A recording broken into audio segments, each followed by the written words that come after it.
नमस्कार मित्रांनो, आई कुठे काय करते या मालिकेच्या 13 ऑक्टोबरच्या भागात तुम्हाला असं पाहायला मिळणार आहे की आशुतोष बोलतो, अरुंधतीने आरोहीला वचन दिले आहे, जोपर्यंत आरोहीला न्याय मिळत नाही तोपर्यंत तिची साथ ती सोडणार नाही. त्यावर अनिरुद्ध म्हणतो, ठीक आहे आशुतोष, जोपर्यंत ही केस चालू आहे तोपर्यंत केळकरांपैकी कोणीही या घरात पाऊल ठेवायचं नाही. त्यावर कांचन बोलते, अरुंधती, अनिरुद्धच्या बोलण्याचं वाईट वाटून घेऊ नको. तो असा का बोलतोय समजून घे. आरोहीचं चांगलं होऊ असं त्याला पण वाटतंय, पण आमचं वाईट होऊ नये म्हणून तो असा बोलतोय. आता धमक्यांवर निभावलंय, उद्या आमच्या जीवावर बेतेल. आम्हाला आमच्या जीवाची भीती वाटते असं समज हवं तर. हे ऐकून संजना बोलते, मला हे पटलं नाही आई. तुम्ही स्त्री असून असा विचार करताय. स्त्री आहे म्हणून असा विचार करते. सगळ्या घराची काळजी आहे. अरुंधती, मला क्षमा कर. आम्ही यावेळी तुझी साथ देऊ शकत नाही. ज्याला काही गमवायची भीती नाही तोच तुझी मदत करू शकतो, असं कांचन म्हणते. हे काय अनघा आणि संजनाला पटत नाही. हे बघून कांचन बोलते, तुमच्यापेक्षा जास्त पावसाळे बघितलेत मी. समाजात बदल घडणं आवश्यक आहे, पण आपण एकटे बदलू शकत नाही. तू तुझ्या जागेवर बरोबर आहेस आणि आम्ही आमच्या जागेवर. तुला सुद्धा माहिती आहे, जर तू ही लढाई चालू ठेवली तर सगळ्यांना खूप त्रास होणार आहे. त्यामुळे आम्हाला माफ कर. तू आता नाही येण्यातच सगळ्यांचं भलं आहे. त्यावर आशुतोष बोलतो, कांचन ताई असं का बोलतायत. त्यावर अनिरुद्ध बोलतो, बरोबरच बोलते आई. जोपर्यंत सगळ्यांचा निकाल लागत नाही तोपर्यंत तू इथे पाऊल ठेवायचा नाही. कांचन बोलते, आपण साधी माणसं आहेत ग, आणि जी माणसं आपल्या वाईटावर टपली आहेत ती साधी माणसं नाही आहेत. त्यावर आप्पा म्हणतात, तू बरोबर बोलते कांचन. ती माणसं खूप बलवान आहेत. पैशाच्या जोरावर कोणालाही वाकू शकतात. पण कितीतरी दानव देवांपेक्षाही बलवान होते. कौरव 100 होते, पांडव 5 होते, पण विजय पांडवांचाच झाला ना, कारण त्यांची बाजू सत्याची होती. सत्याची ताकद कोणी बदलू शकत नाही.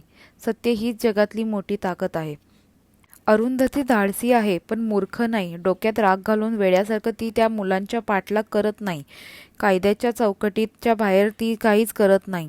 ती हुशार आहे. त्याच्यावर कांचन म्हणते, सिंहाच्या जबड्यात हात घालण्यात मूर्खपणा म्हणतात, शहाणपणा नाही. आणि अरुंधती तेच करते. अनिरुद्ध आप्पाला म्हणतो की, अहो आप्पा, तुम्ही का अरुंधतीला हरभऱ्याच्या झाडावर चढवतायत. त्यावर आप्पा म्हणतात, कारण तुम्ही तिची पाठीशी उभा राहायला अशी माझी इच्छा आहे. मग अरुंधती म्हणते, पण माझी इच्छा नाही. मला तुमची भीती काळजी कळते. मला तुमची अट मान्य आहे, पण मी माघार घेणार नाही. त्यावर आशुतोष म्हणतो, मी अरुंधती सोबत आहे. तिला माघार घेऊ देणार नाही. मग नितीन बोलतो, आम्ही शेवटपर्यंत लढू आणि त्याची झळ तुमच्यापर्यंत लागून देणार नाही. त्यावर आशुतोष म्हणतो, मी इथे प्रायव्हेट सिक्युरिटीची व्यवस्था करतो आणि पोलिसांशी पण बोलतो. कोणताही धोका या घरावर येणार नाही. तेवढ्यात तिथून अरुंधती आरोहीला रूममधून आणायसाठी निघून जाते आणि मग यश आशुतोषला म्हणतो, माझ्यात जीव असेल तोपर्यंत मी आरोहीला मदत करेल. त्यावर अनिरुद्ध बोलतो, मी हात जोडून विनंती करतो, जर या घरात शांतता हवी असेल तर तिच्यापासून लांब राहा. मी हात जोडून कळकळीत विनंती करतो की यावेळेस तरी माझं ऐका. दुसरीकडे रात्रीच्या वेळी संजना बाल्कनीमध्ये उभी असते. त्यावेळी तिला घरामागच्या गेटजवळ कोणीतरी दिसतं. ती घाबरते आणि कोण आहे असं करत काठी घेऊन जाते. तेवढ्यात मागून अनघा येते आणि ती तिच्यावरच काठी उगारते. अनघाला बघून ती बोलते की इथे कोणीतरी होतं. घाबरलेल्या संजनाला धीर देण्यासाठी अनघा म्हणते, या आपण दोघीही बघूया, परंतु संजना नकार देते. मग अनघा संजनाला बसवते आणि शांत करते. अनघा बोलते की ते मुलं इथे नाही येणार. आशुतोष सरांनी सिक्युरिटीची व्यवस्था केलेली आहे.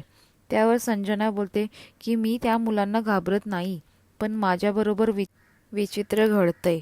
मला ही धमक्यांची पत्र येत आहेत, ब्लँक कॉल्स येत आहेत. काल अचानक इन्स्टिट्यूटचा फायर अलार्म वाजला आणि टेरेसवरून धूर येत होता. कोणीतरी आग लावली होती. त्यावर अनघा बोलते की आपल्याला आशुतोष सरांच्या कानावर घालायला हवं. ती मुलं तुमची इन्स्टिट्यूटपर्यंत कशी पोचली. अगं, ती मुलं हे सगळं करतच नाही. ती राधिका करते, जिला माझी इन्स्टिट्यूट बंद करायची आहे.